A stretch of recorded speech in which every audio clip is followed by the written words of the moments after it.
이 귀하고 복된 밤 하나님께서 허락하신 말씀 갈라디아서 4장 8절에서 20절까지의 말씀, 신약 성경 306면 갈라디아서 4장 8절에서 20절까지의 말씀, 우리 한 목소리로 받들어 봉독합니다. 그러나 너희가 그때에는 하나님을 알지 못하여 본질상 하나님이 아닌 자들에게 종노릇 하였더니 이제는 너희가 하나님을 알 뿐 아니라 더욱이 하나님이 아신 바 되었거늘 어찌하여 다시 약하고 천박한 초등학문으로 돌아가서 다시 그들에게 종노릇 하려 하느냐. 너희가 날과 달과 절기와 해를 삼가 지키니 내가 너희를 위하여 수고한 것이 헛될까 두려워하노라. 형제들아, 내가 너희와 같이 되었은즉 너희도 나와 같이 되기를 구하노라. 너희가 내게 해롭게 하지 아니하였느니라. 내가 처음에 육체의 약함으로 말미암아 너희에게 복음을 전한 것을 너희가 아는 바라. 너희를 시험하는 것이 내 육체에 있으되 이것을 너희가 업신여기지도 아니하며 버리지도 아니하고 오직 나를 하나님의 천사와 같이 또는 그리스도 예수와 같이 영접하였도다. 너희의 복이 지금 어디 있느냐. 내가 너희에게 증언하노니 너희가 할 수만 있었더라면 너희의 눈이라도 빼어 나에게 주었으리라. 그런즉 내가 너희에게 참된 말을 함으로 원수가 되었느냐. 그들이 너희에게 대하여 열심을 내는 것은 좋은 뜻이 아니요 오직 너희를 이간시켜 너희로 그들에게 대하여 열심을 내게 하려 함이라. 좋은 일에 대하여 열심으로 사모함을 받음은 내가 너희를 대하였을 뿐만 아니라 언제든지 좋으니라. 나의 자녀들아, 너희 속에 그리스도의 형상을 이루기까지 다시 너희를 위하여 해산하는 수고를 하노니 내가 이제라도 너희와 함께 있어 내 언성을 높이려 함은 너희에 대하여 의혹이 있음이라. 아멘. 할렐루야. 이 바울 서신서를 읽다 보면은 참 귀한 게 사도 바울의 그 마음이 이 편지 속에 그냥 다 들어가 있습니다. 오늘 그 앞에 봤던 4장 1절에서 7절까지는 이제 종과 아들의 신분을 이제 비유하면서 설명을 합니다. 그래서 우리에게 율법을 주셨는데 율법은 왜 줬다고요? 죄를 깨닫게 하기 위해서. 그리고 이제 율법이 지나가고 때가 참에 은혜를 주셨는데 은혜는 왜 줬다고요? 하나님의 영광을 계시하기 위해서. 하나님 영광을 찬송하게 하기 위해서. 그래서 때가 참에 시간의 충만함이 이르렀을 때에 다 때가 있는 것 같아요. 우리 아이들 키워다 보면요, 아이들도 때가 있고요. 제가 목회를 하다 보면 성도도 때가 있고요. 목사도 때가 있고요. 다 때가 있습니다. 근데 몽학 선생 파이다고고스, 바로 초등교사가 이제 이끌어줬었는데 오늘 사도 바울이 뭐라고 안타깝게 이야기해요? 9절에 보니까 옛날에는 너희가 초등교사가 몽학 선생이 너희를 끌고 가서 그때는 그랬는데 9절에 보니까 어찌하여 다시 약하고 천박한 초등학문으로 돌아가서 다시 그들에게 종노릇하려 하느냐. 자, 이제 종노릇하던 너희를 내가 이제 하나님의 은혜를 부어주어서 이제 새롭게 하나님의 자녀가 되었건만 어찌하여 다시 그 약하고 천박한 초등학문, 옛날에 율법에 매여 살던 그 시절로 돌아가려 하느냐, 이 안타까움을 지금 토로하고 있는 것입니다. 그러면서 뭐라 그래요? 너희에게 이제 네가 져야 되는 십자가를 내가 졌다. 그래서 이거를 속량, 아들의 명분, 양자됨, 아들의 자격을 줬다. 그러니까 우리가 자격이 있어서가 아니고 그냥 그렇게 일방적으로 아들을 하시기로 작정하신 거예요. 아들 하기로 작정하신 거예요. 제가 여기 홀트에서 입양 간 아이의 간증을 한번 들어봤는데 다리가 많이 불편하대요. 소아마비를 앓고 나이도 많대요. 그런데 미국 분이 오시더니 이렇게 거기 어리고 눈 반짝거리는 애를 다 빼놓고 자기는 나이도 있고 이제 그 홀트에서 거진 쫓겨나야 되는 나이인데 다리도 불편하고 그런 아이를 딱 지명해서 데려갔다는 거예요. 그래서 미국에 딱 가봤더니 전부 자기처럼 흑인도 있고 여러 인종이 다 모여 있는데 보니까 공통점이 다 몸이 불편하더래요. 그러니까는 그 이제 청년이 돼서 뭐라고 고백하냐면 일방적인 은혜였다는 거예요. 일방적인 은혜였다는 거예요. 오늘 사도 바울이 똑같은 얘기를 하는 거예요. 너희에게 아들의 명분을 줬다. 아들의 자격을 줬다. 이제 양자 삼아 줬다. 그런데 어찌 너희가 옛날 고아처럼 그렇게 종노릇 하려 하느냐. 이제 사도 바울은 잠시 숨을 쉽니다. 막 1장부터 쫙 이 어리석은 갈라디아 사람들아 저주를 받을지어다 막 이렇게 쫙 하다가 오늘 8절에서 20절에 갑자기 사도 바울이 논조를 싹 바꿉니다. 이제 자기의 마음을 이야기하는 거예요. 근데 음악도요 계속 포르테로만 가면 안 됩니다. 그죠? 피아노도 있고 강약 중강약으로 가지요. 오늘 사도 바울은 유대인 거짓 교사들에 의하여 순전한 복음에서 이탈하는 것을 보고 너무너무 안타까운 거예요. 너무너무 안타까운 거예요. 그래서 이제 8절에서 11절에서 하나님의 자녀는 하나님을 알고 하나님이 아는 자라는 거예요. 기독교는요 우리가 누군가를 아는 거예요. 내가 누군가를 아는 게 기독교예요. 세상 사람들은 몰라요. 자기가 누군지를 몰라요. 그런데 오늘 너희는 하나님을 알 뿐 아니라 더욱이 하나님이 아신 바 되었거든. 이 말이 중요해요. 중요한 거는요 성경 시험에서 100점 맞는 게 아니에요. 말씀 달달달달 외우는 게 중요한 것이 아니고 기독교는 누구를 아느냐 누가 우리를 아느냐의 문제예요. 기독교는 다시 얘기해볼게요. 기독교는 내가 누구를 아느냐 내가 아는 그분이 누구냐 여호와를 알자 힘써 여호와를 알자 호세아의 고백. 그런데 더 중요한 게 뭐예요? 나를 아는 그분이 누구냐 누가 나를 아느냐. 그래서 우리는 knowing about God 하나님에 대해서 아는 게 아니고 knowing God이에요. 그래서 하나님을 아는 거예요. 그래서 오늘 9절 상반절에 그렇게 말한 거예요. 너희가 하나님을 알 뿐 아니라 더욱이 하나님이 아신 바 되었거든. 너무 은혜 아닙니까? 이 천지를 지으신 하나님이 우리를 아신대요. 그래서 아바 아버지라고 불렀다 그렇게 고백을 하죠. 그런데 이 8절에 보니까 너희가 그때에는 하나님을 알지 못하여 본질상 하나님이 아닌 자들에게 종노릇했다는 거예요. 옛날에는 자기가 누구를 섬겨야 될지를 모르니까 바로를 왕으로 삼아 산 거예요. 교회 안 다니고 아니 교회를 다녀도 예수님 인격적으로 받아들이지 못한 분들은 돈이 하나님이에요. 권력이 하나님이지요. 얼굴이 하나님이지요. 스펙이 하나님이지요. 그래서 어떻게 따라가요? 권력자 따라가고 돈 따라가는 거예요.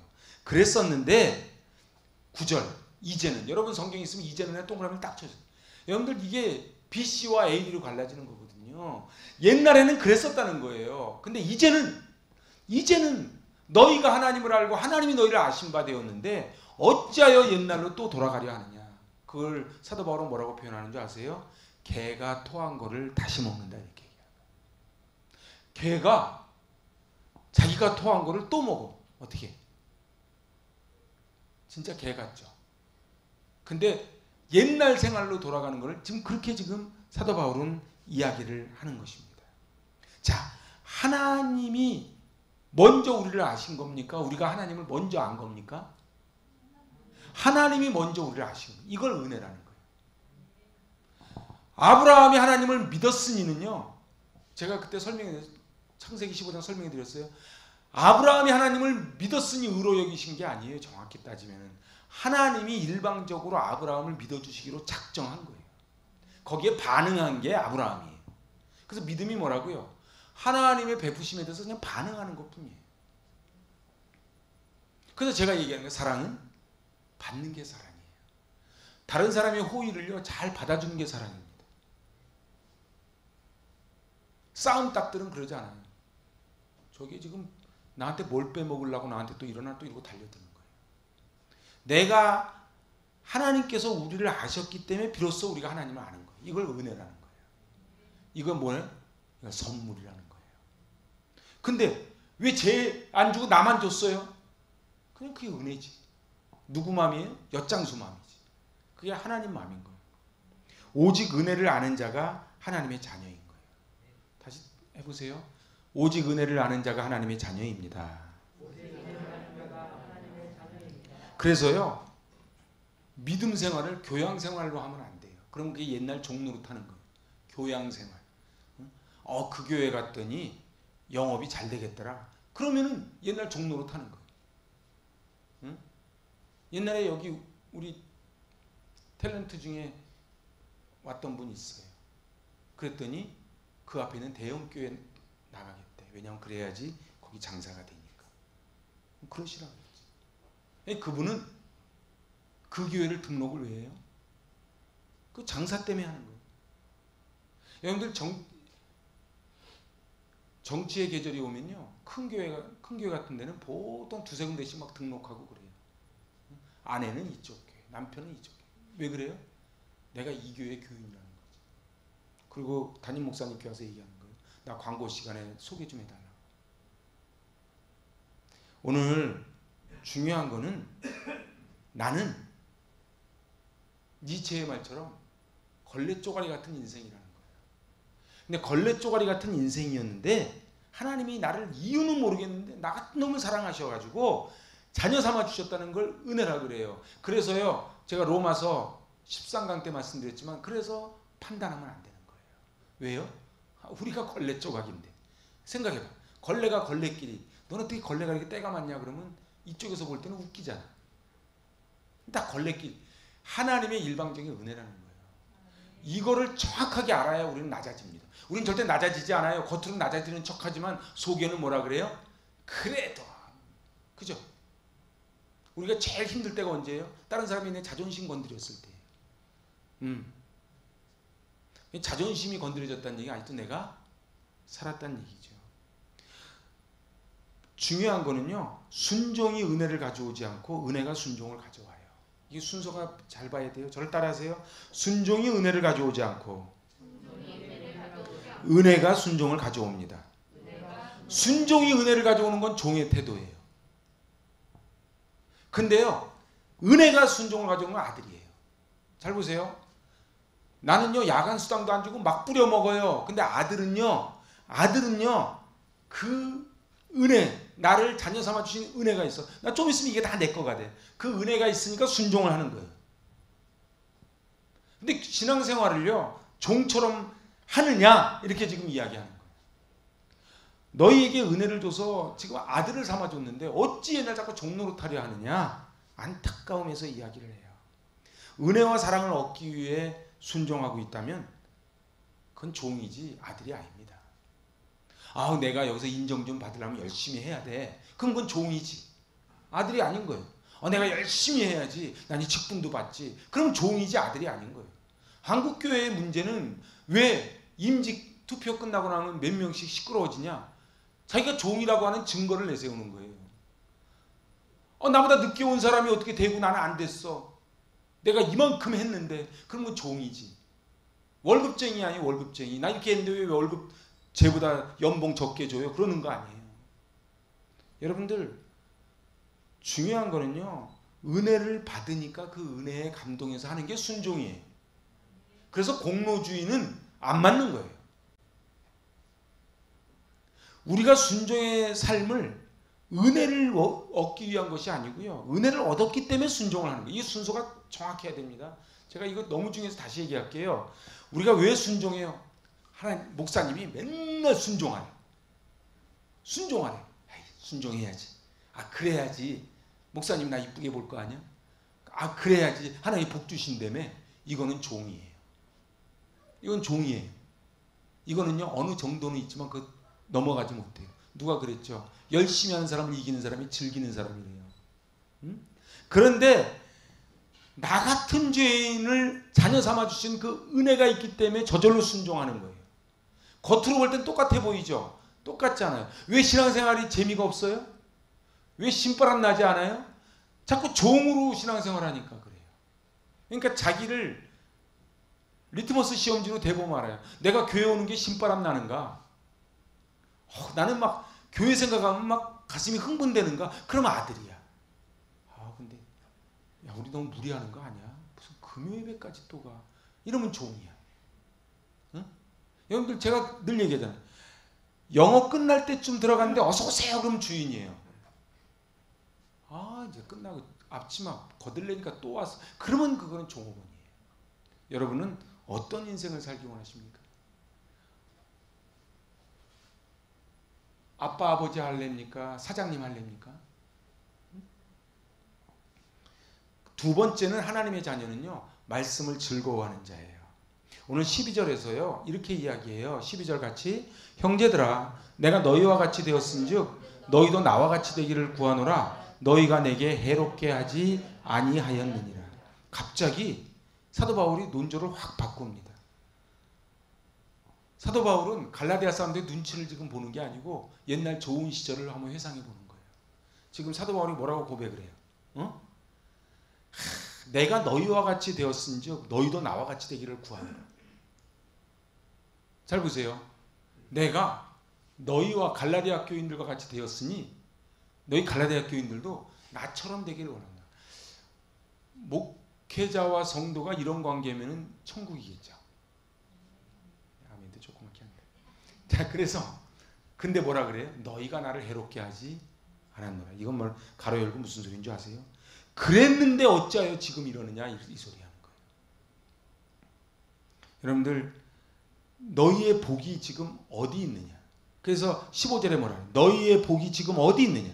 내가 너희에게 증언하노니 너희가 할 수 있었더라면 너희의 눈이라도 빼어 나에게 주었으리라. 그러니까 첫사랑이 이런 거예요. 남녀가요 뜨겁게 데이트할 때 뭐라 그래요? 뭘 보면 하는 줄 아세요? 아무리 멀어도 데려다 줘. 시간이 벌써 집에 도착했어. 그러면 또 몇 번 왔다 갔다 하죠.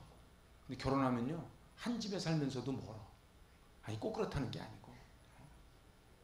그런데 처음에는 뭐래? 눈이라도 빼어주었으리라. 막 별도 따주고 뭐 다 따주지 뭐. 까짓거 뭐. 근데 나중에 어떻게 해요? 그 별 타령 좀 그만 좀 해라. 맨날 떠 있는 별. 그러면서 너희가 이거를 기억하느냐? 그때의 그 기쁨이 어디 갔느냐?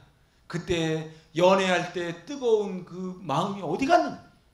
왜냐하면은 이 거짓 교사들이 와가지고 사도 바울이 가짜라 그러니까 그 옛날에 눈이라도 빼어 주려고 했던 그 갈라디아 교인들이 이제 사도 바울이 왔을 때 너는 거짓 선지자라는 눈으로 보는 거예요. 중요한 거는요 13절을 잘 보셔야 돼요. 13절 시작. 내가 처음에 육체의 약함으로 말미암아 너희에게 복음을 전한 것을 너희가 아는 바라. 제가 이제 토저 박사 책을 읽고 있는데 지연된 축복도 축복입니다. 그런 챕터가 있어요. 우리는요 내가 생각하는 때에 복을 주셔야 복이라 그래요. 그죠? 그런데요 가만히 생각하면요 우리가 원하는 때 다 주면요 이 모든 것을 다 소원대로만 다 이루어지면요 우리는 사실은 이 자리에 안 있습니다.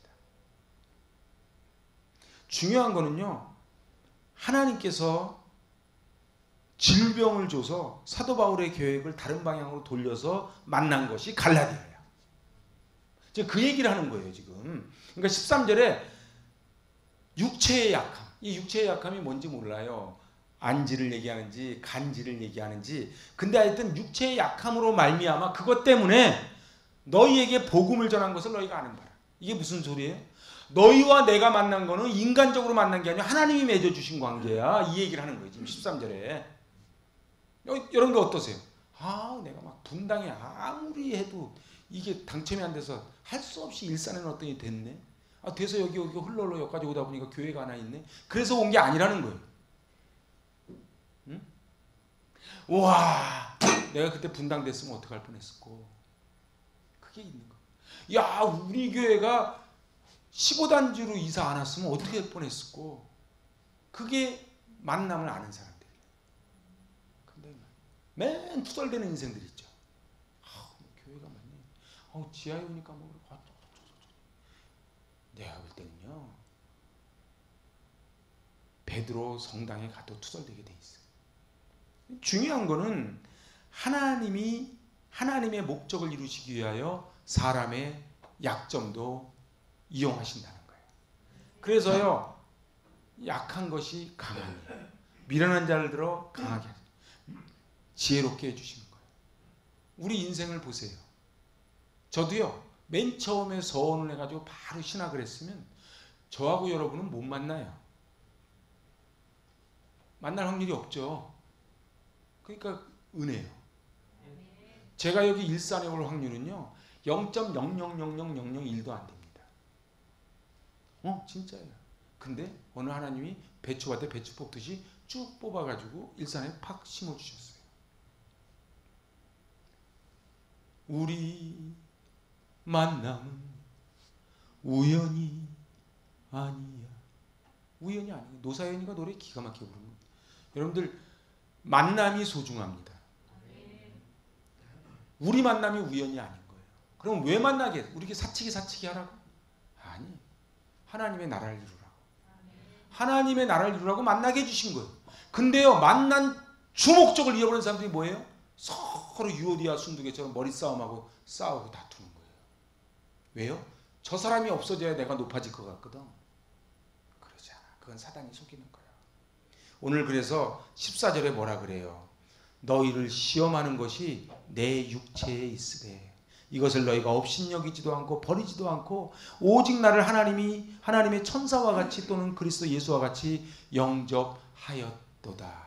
근데 이게 지금도 그래야 되는데 이게 옛날 얘기라는 거예요. 우리 부부끼리 앉아서 그런 거예요. 당신 나 처음 만날 때 기억나? 와, 당신 눈은 호수야. 화장 안 해도 이뻐. 생머리는 생머리대로 이쁘고. 도대체 뭐야? 스커트도 이뻐, 바지도 이쁘고, 투피스도 이뻐, 다 이뻐. 우린 그런 때가 있었던 거예요. 그죠? 지금은 어떠냐는 거예요. 뭘 입어도 안 이뻐 라고 이야기하진 않냐 이거예요. 지금 사도 바울이 그 얘기하는 거죠. 너 옛날에는 나한테 눈이라도 빼어주려고 그랬잖아. 내가 지금 눈에 가시, 몸에 약함, 안질, 눈물이 질질 나고 하다가 말고 간질로 꼬르륵 쓰러져도 그래도 할 수만 있으면 너의 눈이라도 빼어서 날 줄 태세였지 않겠느냐. 그러면서 뭐라 그래요? 나를 하나님의 천사와 같이 또는 그리스도 예수와 같이 영접하였더라.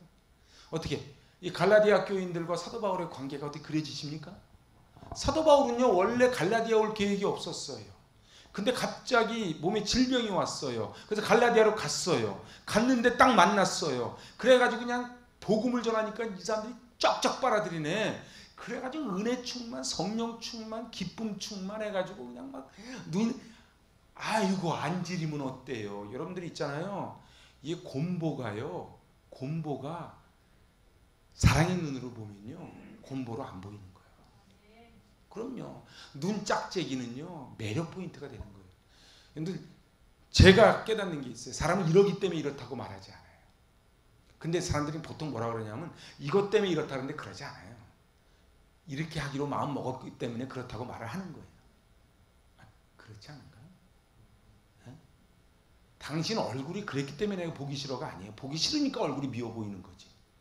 순서가 그렇잖아요. 근데 우리는 자꾸 뒤집어 씌운다고.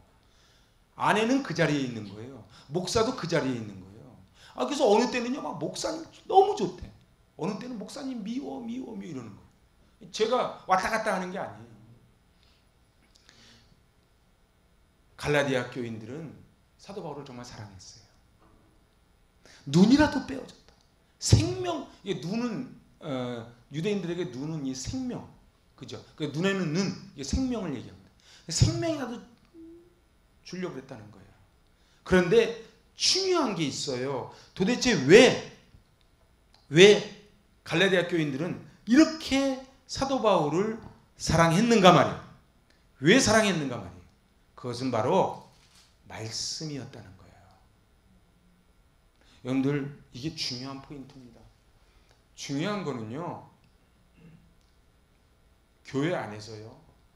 목자와 목원도 그렇고요. 목사와 성도도 그렇고요. 말씀으로 맺어져야 롱런합니다. 와, 그 교회 목사님 멋지게 생겼대. 그럼 못 없어지면 가는 거예요. 바로 하나님 말씀이에요.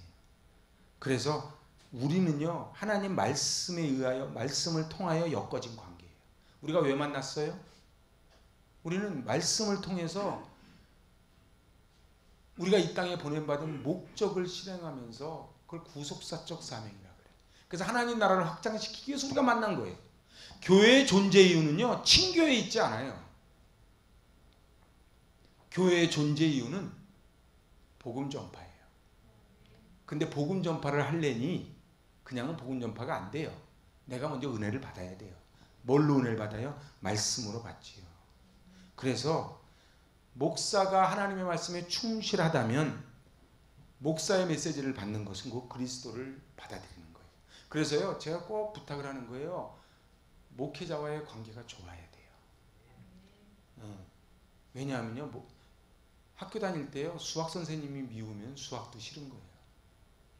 목회자와의 관계가 좋아야 말씀이 꿀송이 같아지는 거예요.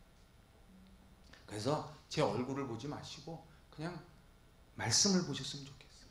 아, 목사님 그럴 줄 몰랐어요. 아니야, 그 이제 깨달으신 거예요. 제가 원래 그래요. 그러니까 목사님 실망했어요.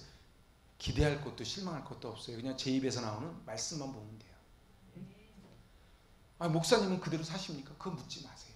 저도 그렇게 살려고 몸부림치는 거지 사도 바울의 고백처럼 이미 이루었다고 하는 게 아니에요. 두려움 가운데 제가 말씀드리는 거예요. 이 목사를 위해서 기도해 주시기 바랍니다. 그래야 제 입에서 자양분 넘치는 말씀이 선포가 되는 거예요.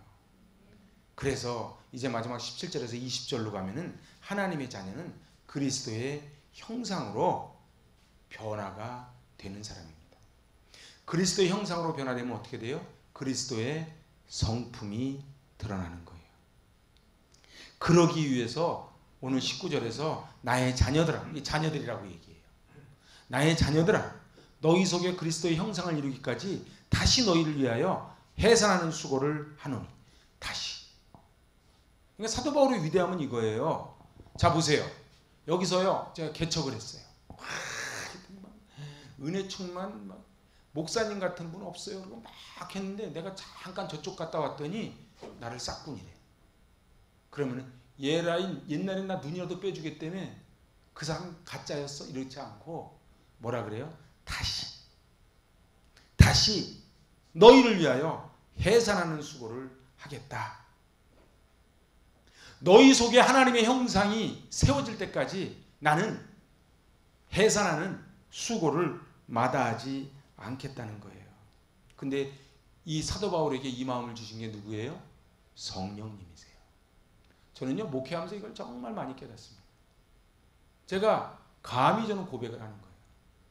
우리 장로님 권사님이 아실 거예요. 여기 좀 속색이고 힘들게 했던 사람들이 있어요. 그런데 저는 일도 안 미워요. 어떤 분 저한테 물어봐, 진짜 안 밉냐고. 안 미워요. 하나님이 목사에게 주신 거예요. 그리고요, 또 하나 은혜가 뭔지 아세요? 아침이 되면 어제 저녁 거를 까먹어요. 그래서 어저께 막 화가 났어. 저도 복기를 하거든, 집에 가가지고. 제가 말은 안 하지만, 아니, 왜? 왜 나한테? 아니, 나한테 뭐 줬어? 뭐 이런 말이 있단 말이야, 밤에. 제가 못 나가지고 밤에 있어. 근데 아침 되면은 어저께 뭔가 서운하긴 서운해. 그게 뭐더라? 기억이 안 나. 이게 은혜야. 그리고요, 저한테 밥 사준 거는 절대 안 잊어버려요. 한번 사줘봐요. 제가 아니, 저는 안 잊어버려요. 저는요, 이 교회요, 이 의자를 누가 업무해가지고 얼마를 내가지고 어떻게 했고 그때 신문지도 깔고 앉겠다는 사람이 누구였구나 다 기억해요. 제가 기억 못할 것 같아요? 제가 모르는 척 할 뿐이지. 제가 길 지나가다 식당 보고 어디 보면요, 여기 누구랑 앉아서 먹던데 다 기억납니다. 그게 저는 하나님의 은혜인 것 같아요. 여러분도 마찬가지예요. 행복하게 사는 비밀이 뭐예요? 사랑과 은혜는 돌의 색이고요, 서운한 건 물의 색이세요. 그래서 이렇게 쭉. 근데 어떤 사람은요, 받은 은혜가 100인데 서운한 거 2개 갖고 막 붙잡고, 목사님 늘 고맙긴 고마운데요, 돼요, 이렇게 하면은 안 돼요. 왜냐하면은 하나님이 우리에게 일방적으로 은혜를 부어주셔서 한 거예요. 그냥 제 부족함이 보이면 그냥 저를 위해서 기도만 해주시면 되는 거예요. 아, 우리 목사님이 저기 좀 딸리는구나. 아, 우리 목사님 가끔 가다가 뭘 자꾸 흘리고 뭘 자꾸 잊어버리고 옷도 거꾸로 입고, 그냥 그렇게 이해해 주시는 거예요. 뭐 영생과 관련 없잖아. 네? 그냥 아우 저기 의자가 삐뚤어졌는데 저거 정리정돈한 사람이 저거 보이지도 않나, 그러지 말고 그냥 가서 하세요. 보는 사람이 사명자예요. 그냥 하면 되는 거예요. 내가 빈자리, 왜 우리 교회 학교들 이렇게 가서 교사하세요. 그러면 중요한 거는요, 성화라고 하는 거. 제가 로마서에서 말씀드렸어요. 칭의, 성화, 영화는 다 하나님이 하세요. 성령님이 하세요. 내가 성화한다고요? 우리는 성화 못해요. 그렇지 않아요? 하나님께서는요, 영적 변화를 위해서 누구를 쓰세요? 사람을 쓰세요. 오늘 19절 다시 읽어봐요. 나의 자녀들아, 너희 속에 그리스도의 형상을 이루기까지 다시 너희를 위하여 해산하는 수고를 하노니. 오늘 사도 바울은 갈라디아 교인들을 자녀들아 이러는 거예요. 자녀들아. 여러분들 디모데에게 하는 이번 주일이 디모데전서 6장이에요. 여러분들 디모데에게 사랑하는 아들이라 그래요. 여러분들은 목원들을 향하여, 그리고 교우들을 향하여 어떤 마음이십니까? 자녀는요, 100번을 잘못해도 한 번만 이쁜 짓 하면 다 용서가 되는 게 자녀예요. 그죠? 종은요, 100번을 잘해도 한 번 잘못하면 자르는 게 종이에요.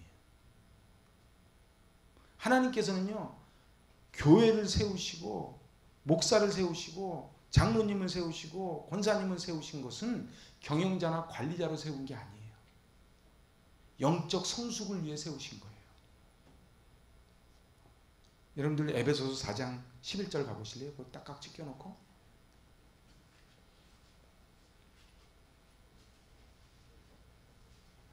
이 에베소서가 교회론입니다. 에베소서가 굉장히 중요한데, 에베소서 4장 11절 12절 같이 받들어 공독합니다. 그가 어떤 사람은 사도로, 어떤 사람은 선지자로, 어떤 사람은 복음 전하는 자로, 어떤 사람은 목사와 교사로 삼으셨으니 이는 성도를 온전하게 하여 봉사의 일을 하게 하며 그리스도의 몸을 세우려 하심이라. 할렐루야. 서로 하는 역할이 다를 뿐이에요. 어떤 사람은 사도, 선지자, 복음 전하는 자, 목사, 교사 다 다른데 목적은 하나예요. 뭐예요? 성도를 온전하게 하고 봉사의 일을 하는데 마지막 결론이 뭐예요? 그리스도의 몸을 세우는. 그리스도의 몸이 어느 거예요? 교회죠. 잘 보세요. 교회에서 싸우는 사람은요, 그리스도의 몸을 찢는 사람이에요. 그렇잖아요. 그래서 죄 중에 절대 용서 못 받는 죄가 무슨 죄인 줄 아세요? 성령 회방죄예요. 성령 회방죄가 뭐예요? 그리스도의 몸을 찢으려고. 여러분들, 성도 한 사람이 그리스도의 몸이에요. 그 사람의 마음을 아프게 하는 거는 그리스도의 몸을 찢는 거예요. 그래서 사도 바울이 로마서 2장 1절에서 판단하는 너희야.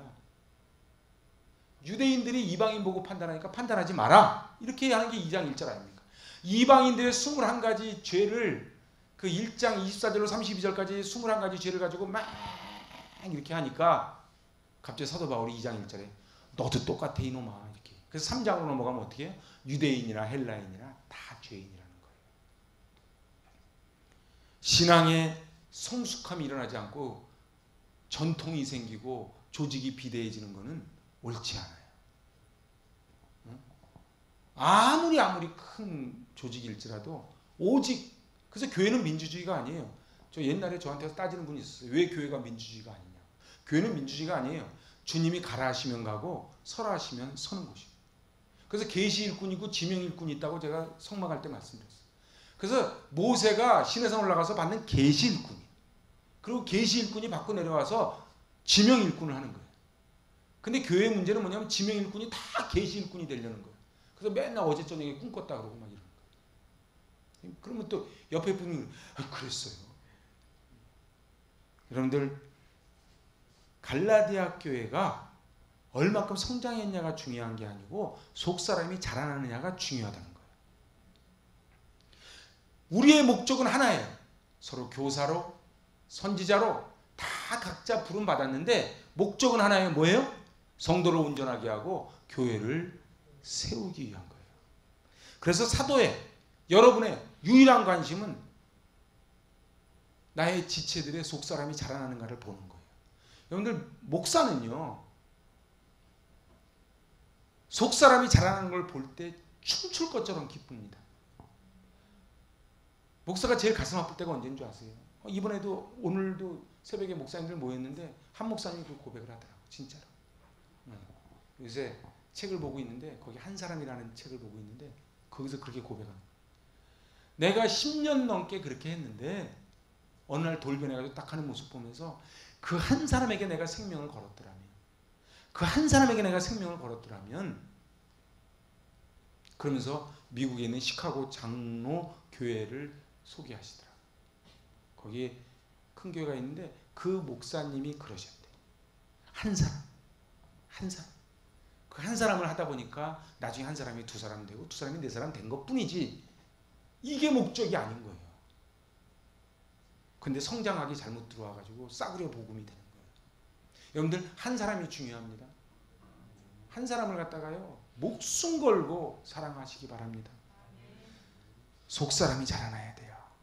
그리고 사도 바울은 말하는 거예요. 나는 저 속사람이 자라나기 위해서는 어떠한 대가도 지불하겠습니다. 그거를 고백한 게 해산의 수고라고 고백을 한 거예요. 사랑하는 여러분, 사단에게 속지 맙시다. 사단은, 제가 얘기했죠, 사단은요 늘 들어오는 루트가 똑같아요. 2000년 전이나 지금 유오디아와 순두개를 조심해라. 그래, 여전도 회장들이거든. 여러분들, 새신자가 문제 일으키는 거 아니에요. 교회에 아주 익숙해진 사람들, 마치 교회가 나 없으면 안 돌아갈 거라고 착각하는 사람들이 문제를 일으키는 거예요. 제일 위험한 사람이 누구예요? 목사예요.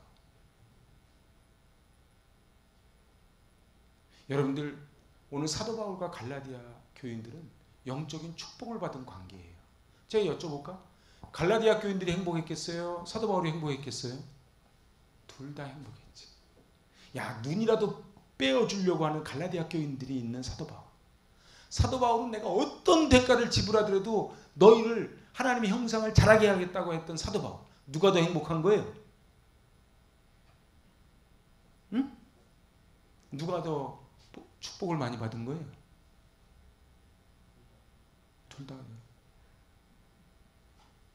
그래서요, 만남이 운명이에요. 근데 만남을 잘못하는 사람은요, 인생을 낭비하는 거예요. 인생을 낭비하는 거예요.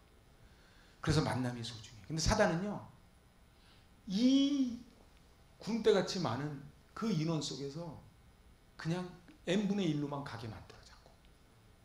근데 하나님은 n분의 1이라 그런 적이 없어요. only one이에요. 사람이 중요합니다. 사람이 중요합니다. 그리고 사도 바울은 중요한 게요, 자기 제자를 만들려고 하지 않았어요. 17절 18절 보세요. 그들이 너희에게 대하여 열심 내는 것은 좋은 뜻이 아니요 오직 너희를 이간시켜 너희로 그들에게 대하여 열심을 내게 하려 함이라. 그만. 잘 보세요. 이 거짓 교사들이 열심을 내는 거예요. 막 과자도 사주고 막 별의별 걸 다 하는데 그들의 목적이 뭐예요? 너희를 이간시켜서, 사도 바울과 성도를 이간시키고 성도와 성도를 이간시켜서 그들에게 대하여 열심을 내게 하려 합니다. 여러분, 열심히 하는 게 중요한 게 아니고 방향이 중요한 거예요. 방향이. 그래서 예배가 중요한 거예요. 여러분, 예배 안 드리고요 가서 봉사 열심히 하는 거예요. 옳지 않아요. 우리 이제 마르다가 되면 안 되는 거예요. 어떤 분은 마르다 안 되겠다고 아예 일을 안 해버려. 주여. 그래서요, 중요한 건요, 잘못된 양육과 잘못된 제자 훈련이 가지게 되는 문제를 사도 바울은 좀 지적을 하는 거예요. 여러분, 신천지 다니는 사람들이 얼마나 열심히 하는 줄 아세요? 우리 열심은 따라가지도 못해요. 내가 오늘도 나가서 봤어요. 진짜 열심히 해요. 근데 열심히 하는 게 중요한 게 아니고 누구를 만나서 영적인 자양분을 받느냐가 중요한 거예요. 진짜 내 생명을 살릴 목자인지 나를 피둥피둥 살쪄서 잡아먹으려고 하는 싹군인지를 찾아내야 돼요. 근데 생각보다, 용서하고 들어주세요. 제가 볼 때 이거 분간 못하는 분들이 많아. 거짓 교사들의 갈라디아 교인들을 향한 열심의 동기가 뭐예요? 자기들에게 헌신하게 하려, 자기 제자 삼으려는 거. 여러분들, 사도 바울은요, 사도 바울의 제자를 삼으려고 하지 않았어요. 여석구 목사의 제자가 되면 안 돼요. 예수님의 제자. 제가 늘 얘기하죠. 이렇게 하면요, 달을 봐야 되는데 자꾸 제 손가락을 보면 안 돼요. 네? 저는 뭐 하는 사람이냐 하면 저 달을 가리켜서 달을 보게끔 하는 사람이지, 제가요 이렇게 야 나 멋있지 이게 아니라는 거예요. 여러분도 마찬가지예요. 사람을 따라가지 마세요. 사람을 따라가는 사람은요, 사람한테 실족을 당하는 거예요. 중요한 거는요, 모든 기독교 양육의 목표는 분명해요. 자기의 제자를 삼는 것이 아니고 그리스도의 제자를 삼는 거예요. 이게 너무 중요합니다. 사도는요, 그래서 어떻게 됐어요? 응? 여기 12절에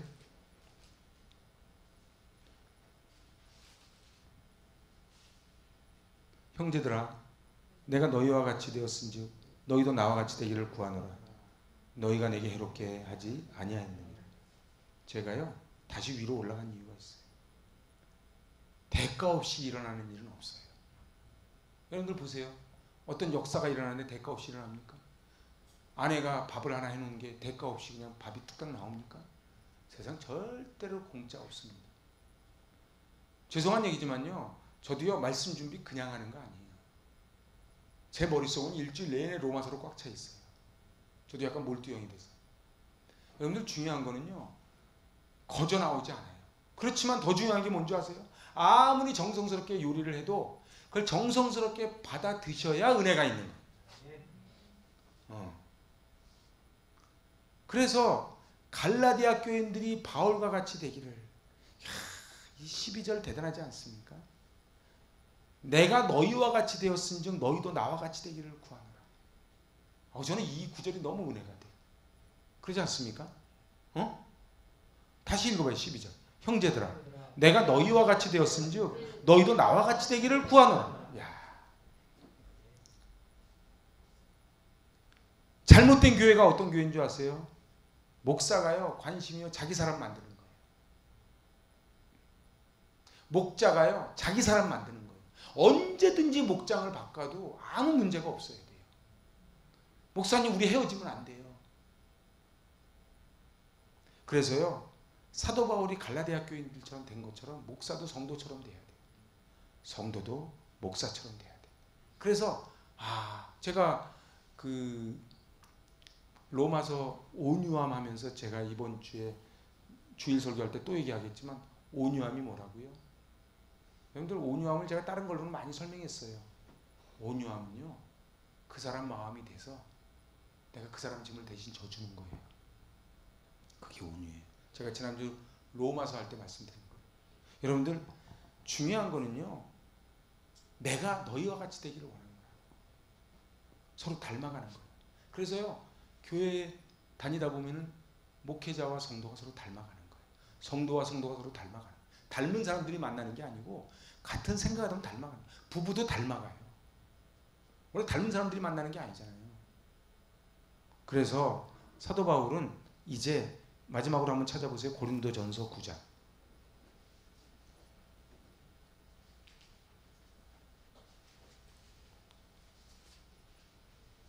9장 19절로 23절까지. 이게 아주 중요해서 좀 길지만 같이 읽습니다. 19절에서 23절 시작. 내가 모든 사람에게서 자유로우나 스스로 모든 사람에게 종이 된 것은 더 많은 사람을 얻고자 함이라. 유대인들에게 내가 유대인과 같이 된 것은 유대인들을 얻고자 하며 율법 아래에 있는 자들에게는 내가 율법 아래에 있지 아니하나 율법 아래에 있는 자 같이 된 것은 율법 아래에 있는 자들을 얻고자 하며 율법 없는 자에게는 내가 하나님께는 율법 없는 자가 아니요 도리어 그리스도의 율법 아래에 있는 자이나 율법 없는 자와 같이 된 것은 율법 없는 자들을 얻고자 함이라. 약한 자들에게서 내가 약한 자와 같이 된 것은 약한 자들을 얻고자 하며 내가 여러 사람에게 여러 모습이 된 것은 아무쪼록 몇 사람이라도 구원하고자 함이니 내가 복음을 위하여 모든 것을 행함은 복음에 참여하고자 함이라. 할렐루야. 이게 사도 바울의 신학의 핵심이에요. 여러분들 어떻게 사세요? 에이, 나랑 생각 달라. 안 맞아. 사도 바울은 율법 없는 사람들 율법 없는 사람처럼, 율법 있는 사람들 율법 있는 사람처럼, 약한 사람한테 약한 사람처럼 그 사람한테 맞추는 거예요. 여러분들 온유가 뭐예요? 사랑이 뭐예요? 그 사람한테 맞추는 거예요. 나 원래 그래. 그거는 사랑이 아니에요. 그죠? 장례식장 가면 같이 슬퍼하는 거예요. 나는 기분이 꿀꿀하지만 잔치집 가서 남이 기쁘다면 같이 웃어주는 거예요. 교회가 뭡니까? 교회는요, 같이 울고 같이 웃는 게 교회예요. 그 제가 샴쌍둥이 얘기해드렸잖아요. 둘이냐 하나냐는요, 이쪽 꼬집어서 이쪽이 아프면 하나예요. 이쪽을 꼬집었는데 이쪽이 방긋방긋 웃고 있으면 둘이에요. 중요한 건 교회가 하나냐 여럿이냐는 뭘로 알아요? 이 사람은 지금 너무 아파. 그러면 같이 아파야 돼. 이 사람이 너무 좋아. 그럼 우리 애가 합격한 것보다 더 좋아야 돼. 그걸 교회라 그래. 근데 사단이 자꾸 속이는 거예요. 야, 너나 잘해. 가난한 성도 만들고 말이야. 딱 담치게 만들고 말이야. 그래서 예배 딱 끝나면 그냥 촥 쳐지 찬바람 샥샥 밀고 샥 나가고. 그건 예배가 아니에요. 교회는요, 같이 울어주고 같이 눈물 흘리고 같이 손잡아주고 그 손수건 같은 만남. 제가 성령 수양의 외부 집회 나가면 꼭 하는 말이 있어요. 지우개 같은 만남, 생선 같은 만남. 그거 기억하시나요? 그 손수건 같은 만남. 뭐예요? 묶어주고 닦아주고 하는 거. 지우개는요, 생선 처음엔 좋은데 나중에 비린내나. 꽃 같은 만남은요, 처음엔 너무 화사한데 나중에 세상엔 꽃 같은 만남, 생선 같은 만남, 지우개 같은 만남, 그리고 손수건 같은 만남이 있는 거예요. 옛날에 다 했던 겁니다. 그래서 새롭게 들어주셔서 감사합니다. 여러분들은 어떤 만남을 갖기 원하세요? 그냥 좋을 때는 생선 맛있다 그러다가 냄새나 확 버리는 거, 지우개 막 썼다가 확 지워버리는 거, 꽃 화사할 땐 이쁘다가 시들면 갖다 버리는 거. 교회는요, 꽃, 생선, 그리고 지우개 같은 만남이 아니고 손수건 같은 만남이에요. 이렇게 된 걸 교회라 그래요. 그러면요, 교회 오는 게 신바람 나는 거예요. 왜냐면 외롭지 않아. 내가 아플 때 같이 아파줄 사람이 있거든. 그리고 나 기쁘다고 잘난 척했다 소리 안 하거든. 같이 기뻐해 주거든. 와, 저 주기도문 하면 내 새끼 한 것처럼 막 박수도 쳐주고. 그게 교회라 그래요. 제가 이제 말씀을 마칩니다. 오늘 이 말씀을 통해 하나님이 주시는 도전이 있어요. 나는 하나님을 아는가 말이에요. 하나님이 나를 아시는데 나는 하나님을 아는가? 70번씩 7번 용서하라고 했던 그 하나님을 아는가 말이에요. 나는 하나님의 말씀, 하나님의 사역을 즐거워하는가 말이에요. 나는 종처럼 일하는가? 아들처럼 일하는가? 여러분, 마지막 증거가 뭐예요? 하나님의 형상으로 변화되는 거예요. 그래서 오늘 사도 바울도 그 얘기를 하는 거예요. 그리스도의 형상을 이루기까지. 그게 증거예요. 이게 마지막이에요. 여러분들, 생명의 특징이 뭔지 아세요? 생명의 특징은 자라나는 거예요. 조화는요, 아무리 이뻐도 절대 안 자랍니다. 생명은 자라나요. 우리는 어때야 돼? 자라나야 돼. 그리고 처음도 중요하지만 나중이 중요해요. 갈라디아 교인들은 눈이라도 빼어주려고 그랬고요. 허물을 다 영접해 줬는데 이제 거짓 교사들이 오니까 휙 바뀐 거야. 목사님이 안식년 1년 갔다 오니까 1년 동안 지켜준 목사님이 너무 좋은 거야.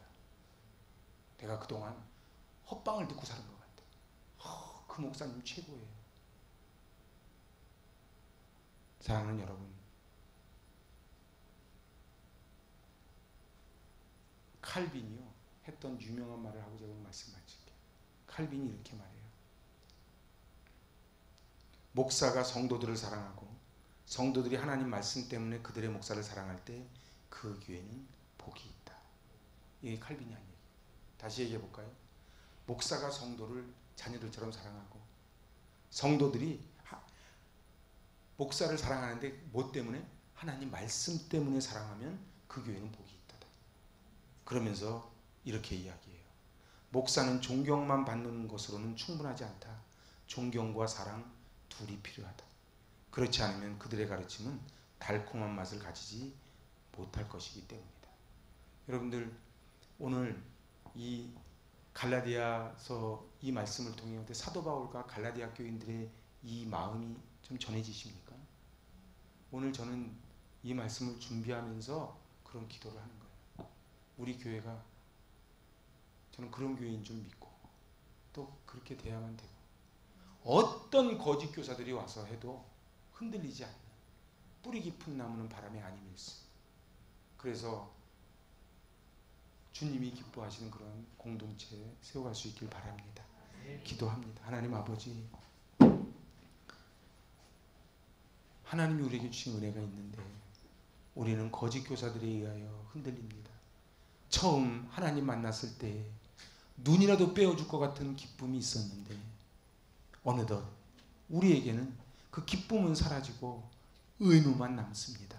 하나님 오늘 예배를 통해 말씀을 통해 다시 한번 돌같은 우리의 마음이 깨우쳐지게 하여 주시고 하나님의 마음으로 하나님의 사랑으로 연결되는 천사도 흠모하는 공동체 되게 하여 주시옵소서.